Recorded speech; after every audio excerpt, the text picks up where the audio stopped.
Welcome back.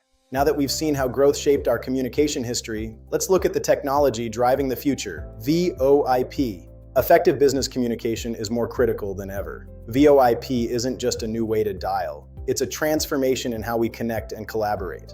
In our last lesson, we discussed how North Carolina's growth forced a move from single area codes to complex overlays. Today, we're diving into VoIP, the system that makes managing those numbers and your entire business far more flexible. VoIP stands for Voice over Internet Protocol. Instead of using traditional copper wire phone lines, it enables you to make voice calls over a broadband internet connection by converting your voice into digital data packets. This might sound technical, but for you, it means seamless communication. By using the internet as the backbone, your telephony becomes as versatile as your other digital tools, offering quality and flexibility that traditional lines simply can't match. Traditional systems have relied on copper wires for over a century.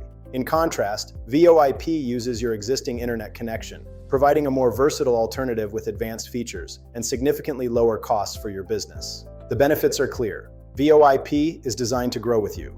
Whether you're adding new lines for a growing team or integrating with your other business apps, the internet-based model makes expansion fast and cost-effective. To recap, VoIP is internet-based, highly versatile, and the modern standard for any business looking to optimize their communication and reduce infrastructure costs. In our next lesson, we'll explore the specific features you should look for when choosing your VoIP provider. I'll see you there.